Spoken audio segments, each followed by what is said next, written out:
This video is brought to you by Miniature Market. Thousands of board games, miniatures, and paints, discount prices at miniaturemarket.com.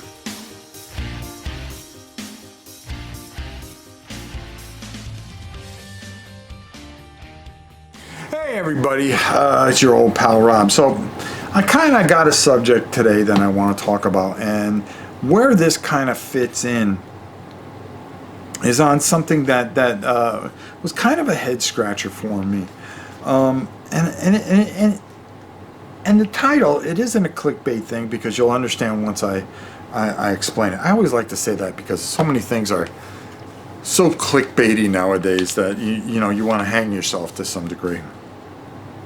But the question is, do board game reviewers do more harm than good? And let me explain what I think about this. There's a couple things that have happened in the recent years.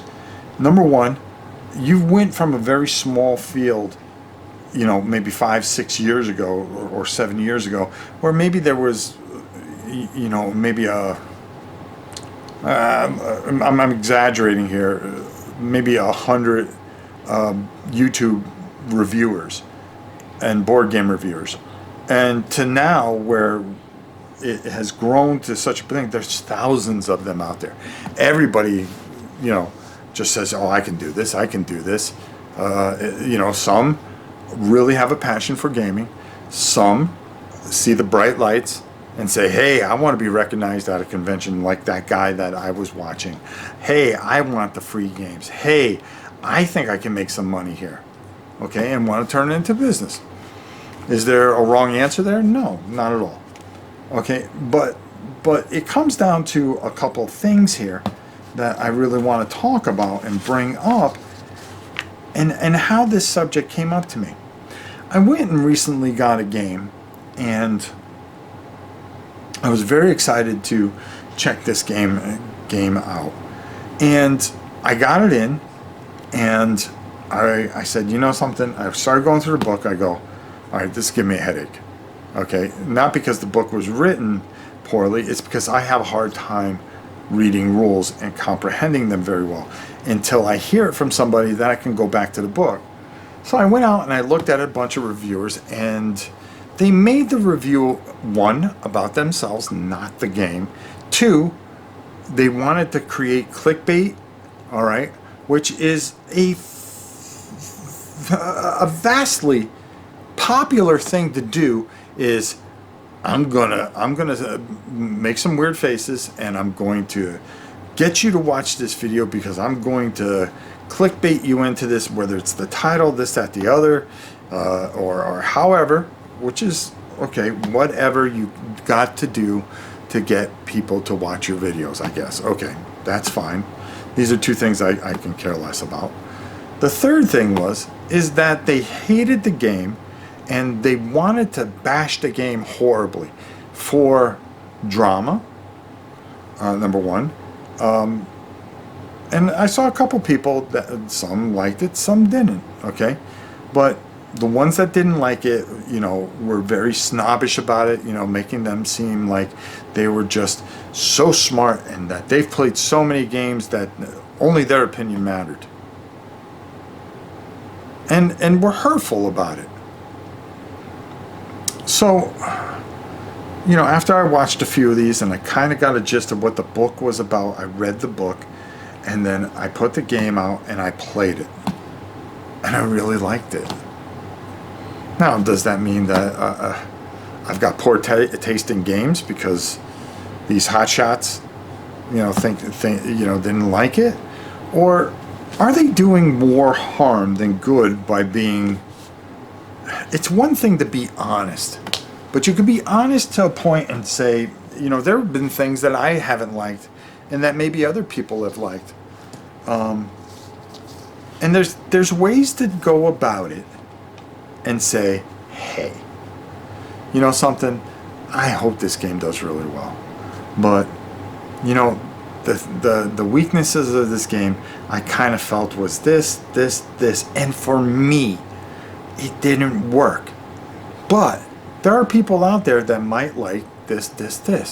How hard is it to do that?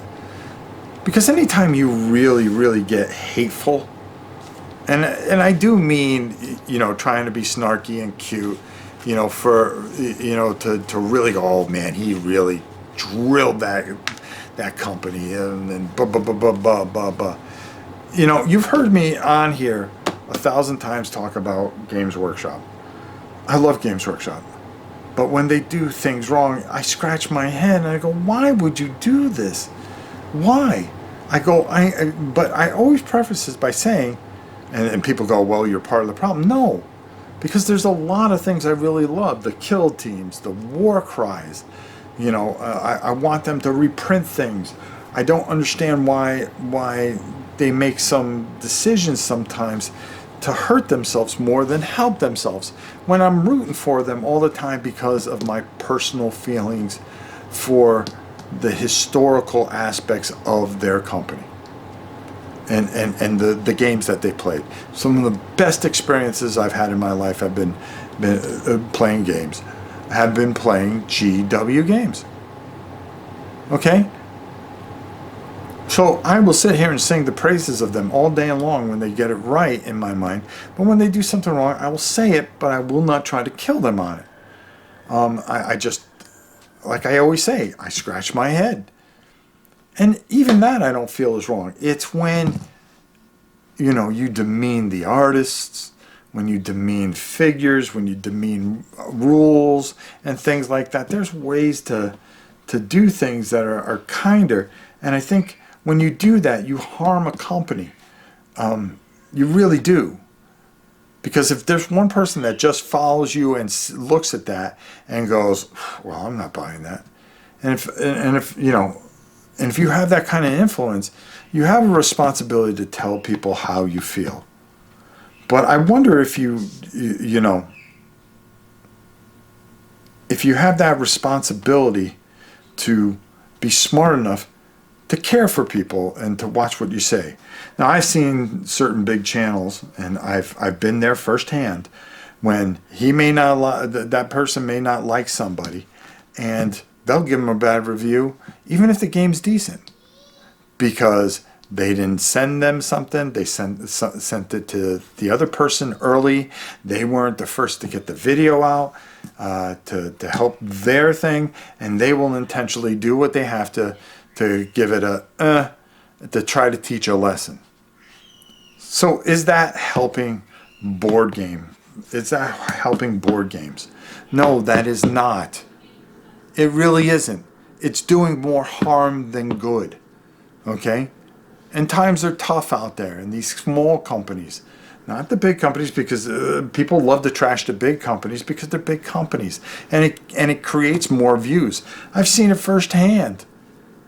Where a company, no matter what they come out with, well, this was good, but, and it's like, why would a company want to help you anymore? Well, I've got thousands and thousands and thousands of viewers, and you're going to send it to me regardless because I control this amount of share of the market, and you'd be stupid not to. Where their egos get in the way and stuff like that. It becomes about sometimes the channels instead of about the games, and doing the right thing and realizing that your decision as a YouTuber is not the end all be all. You let your egos get a little bit the better of you.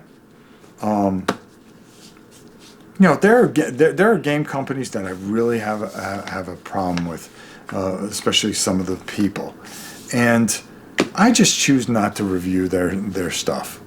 Okay, whether they were rude to me or they did something or whatever it was, and I just go, you know what, I'm not going to be hateful and get even with them. I hope they do well, or they were dirty or whatever. There are dirty companies as much as there are dirty reviewers. But that's in any business, to be honest with you. I've said this 1,000 times. It's like being a dead horse. But at the end of the day, I think the point that I'm trying to make is that there's no filter. And I wonder if because there are so many reviewers now, like when a game comes out, like take Truvang or something, and then you find 72 different videos within the first couple of days. Do you just kind of go, there's too many, I don't know which one to watch? You may have people that you trust, which I really don't care who you trust or who you watch, whether it's me or somebody else. Don't put it in the comments. I'll just delete it because this place isn't for free advertisement. But it doesn't matter, if it comes down to somebody. Well, I always trust everything you say. That person say, well, that's great, but I seem to find a majority, and then there's a very few handful of people that don't have alternative motives. They are out there, and they're good people. There are great people out there. Okay,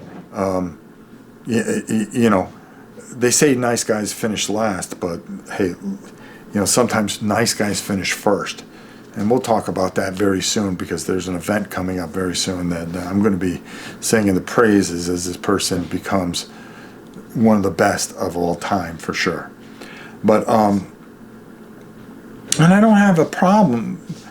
I mean, you can conduct your own way, but I just wonder if this hurts the consumer, if this hurts companies, if this hurts people in general, or do you just kind of go, something?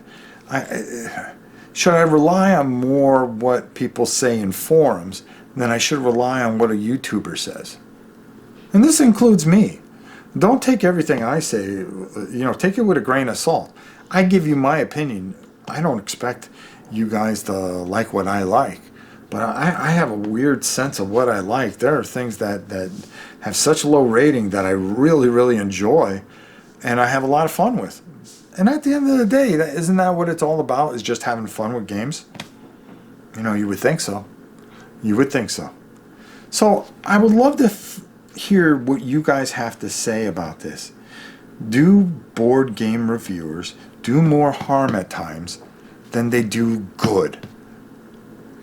Do they harm things more than they help you? And with the rash, trying to stick out in a sea of people, trying to be that wave that stands out in just a sea of people, does that do more harm than it does good? And I would love to hear your thoughts about this. And it's just one of those things that came up in my mind, and I make my little notes here, and I would love to see what you think and feel. So until next time, it's your old pal Rob saying, we shall see you soon. And don't forget to say what you got to say in the comments. Thanks a lot, everybody.